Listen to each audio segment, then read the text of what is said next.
اس جیسے وہاں پہلے بھی بہت تھے۔ وہ اٹھ کر کھڑی ہو گئی۔ ورچن نے کلر اٹھی زمین پر لیٹے اسے اپنے پاؤں اوپر چھاؤں کرتے دیکھا، جیسے گرا ہوا رخ سیدھا کھڑا ہو گیا ہو۔ اور جب ورچن کے چہرے پر جو چھاؤں تھی وہ پرے ہوئی اور پا روشنی پرے ہوتی ہوتی رکھوں کے اندر چلی گئی۔ وہاں بانجھ عورتوں کے رخ نے اسے روکا نہیں، کیونکہ وہ جانتی تھی کہ اس کا بیچ ٹھہرے گا، اور وہ چلتی گئی۔ اس کے اوپر پتوں کے گھنے جھرمٹ میں کوئی ہنسا اور وہ ٹھٹک گئی۔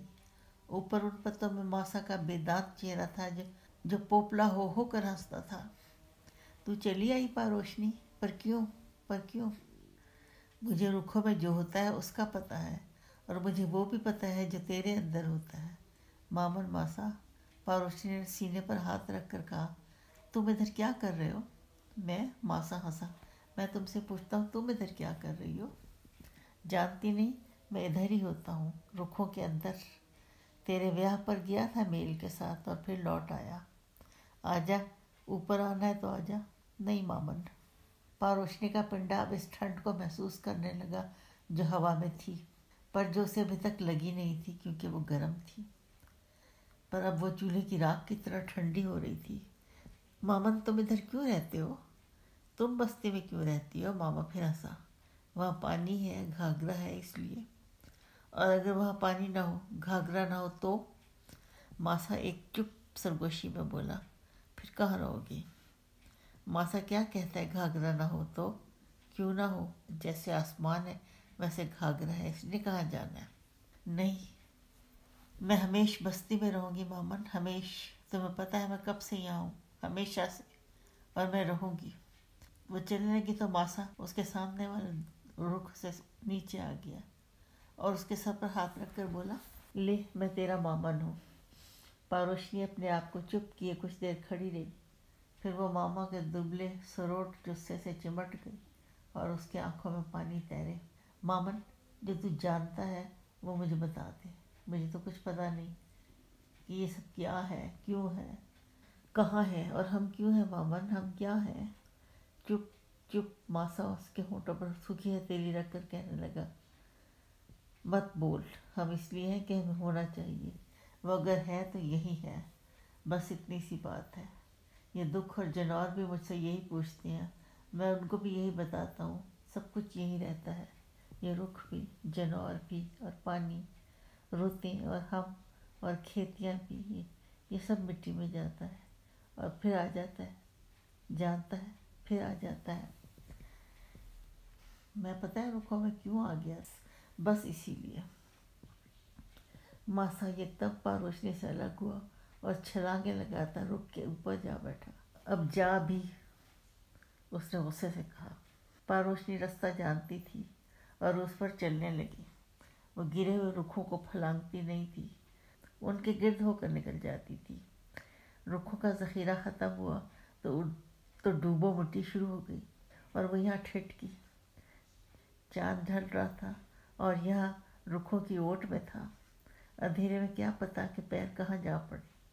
اس نے ایسے لوگوں کو دیکھا تھا جو اس کے سامنے صرف یہ ادھر ادھر ہونے سے نرم ڈوبو مٹی میں نیچے ہو گیا۔ باہر نکلنے کے لیے ہاتھ پاؤں مارے تو اور نیچے ہوئے۔ پہلے ہنسے کہ یہ کھیل ہے کہ باہر نکلا نہیں جاتا، اور جب گھٹنوں تک نیچے ہوئے تو پھر پسینے میں بھیگے کہ نہیں ایسا نہیں ہے، یہ تو آخر ہے، اور وہ اس کی آنکھوں کے سامنے اوجھل ہوتے تھے اور وہ مٹی انہیں نگلنے کے بعد ویسے ہی آرام سے پھیل جاتی تھی اور اس پر پہلے کی طرح مچھر اور گتی اڑنے لگتی تھی، اور کوئی نہیں بتا سکتا تھا کہ اس کے نیچے کچھ ہے، کیا ہے۔ پا روشنی پیروں کو جما کر چلنے لگی۔ پندرو شاید رکھوں میں تھا یا شاید ریت کی طرف نکل گیا تھا۔ وہ بستی کی اور جانے کے بجائے پکلی کے آوے کی طرف نکلی۔ بندہ کسی شے کے لیے ترستا ہے، اسے سوتے میں دیکھتا ہے، جاگتے میں سوچتا ہے، اور اس کے بغیر سانس ٹھیک سے نہیں چلتا، اور جب وہ مل جاتی ہے تو یہ ہوتا ہے جو اس کے ساتھ ہوا۔ سروٹوں کے بیچ میں سے اور پھر بلند کناروں پر اور ان کے نیچے اترتے ہوئے وہ دیکھتی جاتی تھی کہ کب گھاگرا کے پانی دکھائی دیں، اور وہ وہیں تھے جہاں ہوتے تھے، اور ڈھلتی چاندنی میں مدھم سا لشکارا دیتے تھے وہ پانی میں داخل ہوئی اور چلی اور چلتی گئی، اور پانی اس کی ٹانگوں کو گھیرتا کولوں تک آیا، اور وہ چلتی گئی یہاں تک کہ اس کے کانوں کی لوئیں بھیگنے کو آئیں اور وہ رکی۔ اب اس کی آنکھیں پانی سے باہر تھیں اور سارا جسہ گھاگرا کا حصہ تھا۔ وہ اپنے سامنے بچھی مدھم مدھم لشکتی چادر کو دیکھتی تھی جس کا دریا تھا۔ اس کے پانیوں نے اس کے جسے سے سارا شک اور سارا دکھ صاف کیا اور اسے سکھ دیا۔ جسے جڑنے سے اکلاپے میں دراڑ نہیں پڑتی۔ جسہ وہی رہتا ہے، یہ وہی رہتا ہے جہاں ہوتا ہے، اور یہ اس وقت سے ہوتا ہے جب بیج پڑتا ہے، پھوٹتا ہے اور اس میں دانہ پڑتا ہے، اور وہ وہی رہتا ہے، کہیں نہیں جاتا۔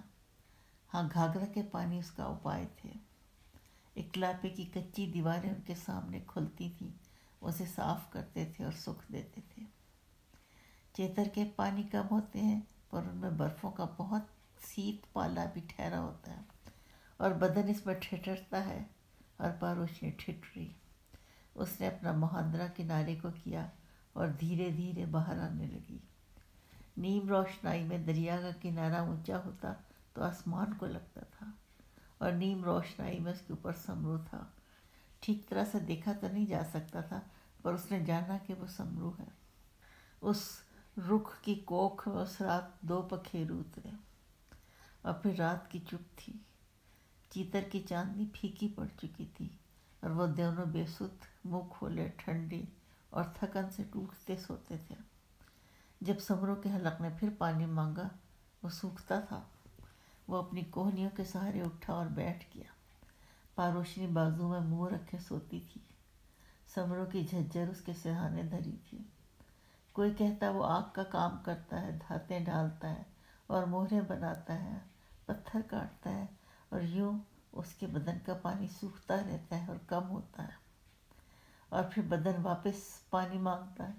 اور کئی لوگ تو یہ سوچتے تھے کہ اس کے جسے میں بہت گرمی ہے جو کم نہیں ہوتی، اس پر پانی ڈالتے جاؤ تو دھیمی رہتی ہے، نہیں تو اسے جلاتی ہے۔ اور اسی لیے سمرو کے پاس دن ہو یا رات ایک جھجھر پڑی رہتی تھی۔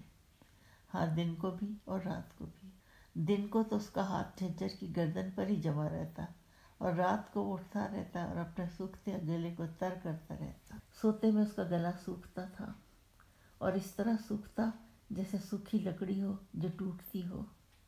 اٹھتا اور جھجھر کی گردن میں ہاتھ ڈال کر اسے اٹھاتا، اور اس کا منہ اپنے ہونٹوں کے درمیان رکھ کر پانی اپنے اندر گراتا اور پھر لیٹ جاتا۔ اس کے منہ میں اور گلے میں ناک پھنی کی کھیتیاں اگتی تھیں، اور وہ پانی سے ان کو ڈبوتا رہتا تھا۔